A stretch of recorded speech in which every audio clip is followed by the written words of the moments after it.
Hoje, Felipe Killing está nas ruas de Londres, mostrando pra gente um pouquinho da capital, porque a crise política atingiu o Reino Unido, não é só uma crise sanitária agora.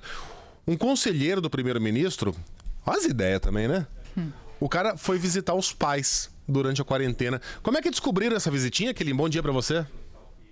Bom dia, Megali. Testemunhas viram o cara lá, né? Ele é uma figura conhecida, mas dá uma certa inveja, né? Ver que isso é crise política aqui no Reino Unido, que está dominando as capas dos jornais.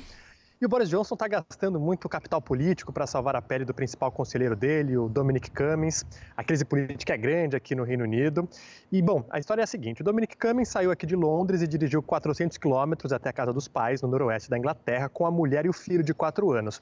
A alegação é que ele e a esposa estavam com sintomas de Covid-19 e precisavam da ajuda dos avós para cuidar do neto. O casal iria ficar isolado numa casa adjacente e o filho poderia sim ficar com os avós. Enquanto Boris Johnson defende a atitude do aliado, falando que ele fez isso pensando no filho dele, adversários políticos, integrantes do próprio Partido Conservador, grande parte da imprensa e da população dizem que, na verdade, ele quebrou as regras de quarentena, porque ele não poderia ter dirigido para fora de Londres.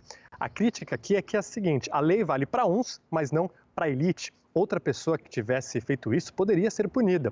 Uma pesquisa mostrou que a maioria dos britânicos está respeitando a quarentena, mas pelo outro, pelo medo de infectar uma pessoa de risco e causar uma morte. É aquele sentimento de estamos todos nessa, que foi passado para a população durante tanto tempo. E quando alguém do alto escalão, que deveria dar o exemplo, não dá, a sensação que passa é que não estamos todos nessa, né? E pode estimular outras pessoas a abandonar os sacrifícios e visitar os pais, avós, sair de casa, dirigir por muitos quilômetros. A popularidade de Boris Johnson caiu muito em meio à pandemia. Primeiro por causa da repercussão negativa, né, da estratégia inicial que ele queria de adotar imunidade de rebanho por aqui, né, sem fazer uma quarentena rígida como Espanha e Itália. A postura dele mudou. Já tem muito mais cautela por aqui, mas o desgaste na imagem dele aconteceu.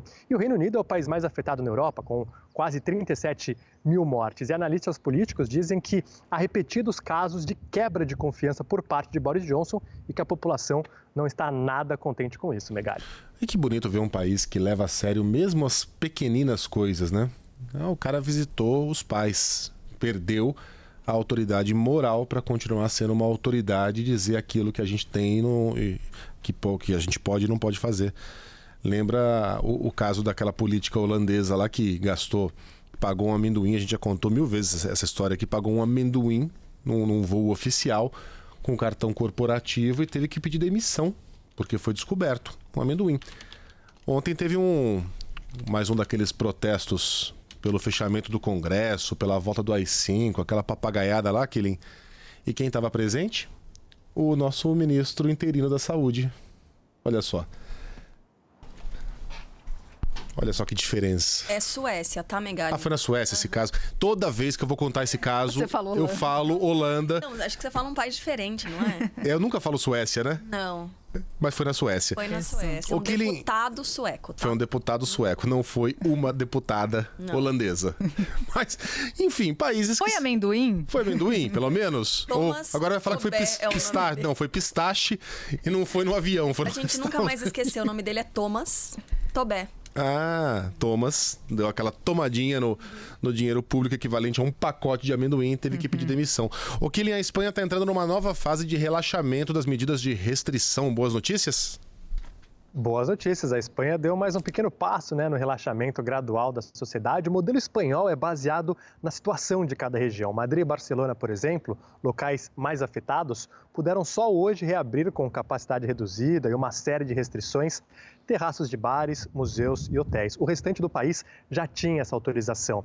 Agora, netos podem se reencontrar com avós, mas precisam usar máscara e também manter o distanciamento mínimo de 2 metros.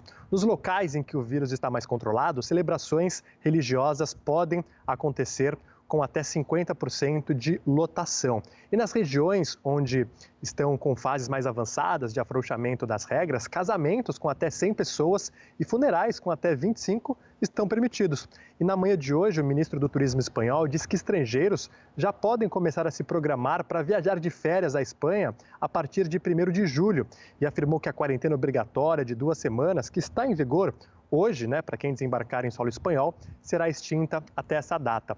O foco de países aqui na Europa é primeiro reaquecer o turismo local e depois atrair estrangeiros, mas moradores da União Europeia. Existe um grande temor que uma segunda onda possa acontecer e com importação de vírus, né? De gente vindo de outros países. E pessoas que cheguem por aqui no Reino Unido, por exemplo, vão precisar fazer uma quarentena obrigatória de 2 semanas, mas na Espanha, a partir de 1º de julho, já não vai mais precisar, Megali. O Kili, ainda falando de reabertura, né? A Alemanha vem fazendo isso aos poucos, de maneira responsável, cautelosa. Mas aí surgiu nesse fim de semana a informação de contaminações de pessoas infectadas com coronavírus em um culto que aconteceu na Alemanha, uma missa que aconteceu. E aí, no final das contas, dezenas de pessoas infectadas depois dessa missa, né? Exatamente, 40 pessoas foram infectadas na região de Frankfurt e o pastor disse que tomou todas as medidas de distanciamento social, 1,5 metro de higiene, mas ligou um alerta na comunidade europeia, porque mesmo com essas medidas de distanciamento e de higiene, aconteceu essa infecção em massa na Alemanha. Inclusive, estamos chegando no período final do Ramadã e tinha uma festa programada lá na Alemanha para muçulmanos, mas ela foi cancelada por conta desse caso que mostrou que muitas pessoas foram infectadas. Então, ambiente fechado, mesmo com restrições, acaba sendo um local de altíssimo risco. Minha nó, 40 pessoas? Mas desculpa, deixa eu jogar uma casca de banana aqui. Nós sabemos quantas pessoas havia nesse culto? Total? Não tem essa informação, Megali. E é impressionante, mas mesmo que sejam 5 mil pessoas, que seja 40... Mas quando a gente vê a imagem do culto, parece tão pouca gente. Não estava lotado. Elas estão muito distantes umas das outras, as pessoas que estavam lá, né? Mostra aí pra câmera, vamos ver. Eu acabei de perder a imagem, né? Claro, Vamos é lá. lógico, Sim, é lógico. porque é sempre assim que funciona. Mas é um exemplo claro, né, vivo, daquilo que os médicos já têm falado há muito tempo. O poder de contaminação do Covid é muito maior do que o da gripe comum. A gripe comum, se entra aqui um de nós gripado, num estúdio desse tamanho, é provável, se a gente não se tocar, se a gente mantiver uma distância, se a pessoa não espirrar uma na outra, que não haja contaminação. No caso do Covid, é quase certeza que haverá. Por isso que dá uma aflição gigantesca quando a gente vê aquele monte de gente curtindo o campeonato de arrancada no Jardim Europa, em São Paulo. Quando a gente vê aquelas pessoas amontoadas naqueles protestos anti-congresso em Brasília. É um contaminado ali, e muito idoso, muita criança. É um contaminado ali para que todo mundo volte com corona para casa.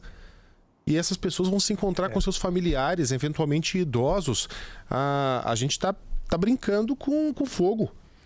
Os alemães acharam que dava para fazer esse culto aí, mantendo o distanciamento de 1,5 metro, não deu. Tá provado que ou muda as regras para a próxima vez, para o próximo fim de semana, ou não tem mais culto. E aí vale para cinema, vale para teatro, vale para futebol. Quando é que a gente vai se sentir à vontade para se amontoar de novo? Olha, não tem aquele livro do Aldous Huxley, que é o Admirável Mundo Novo? Esse é o Deplorável Mundo Novo, né? Que mundo lazarento, que a gente não pode nem se tocar, que a gente não pode nem ficar um perto do outro. E que mesmo assim a gente vai lá e fica. Ô, Kilin, desculpa pelo atraso de hoje. Amanhã você volta ao horário normal. Um abraço pra você, boa semana. Não tem problema, o motivo era mais do que nobre. Eu estava acompanhando o Barão aqui lá de Nova York, adorei as histórias dele. Até amanhã. Boa. Um beijo, até amanhã. Valeu.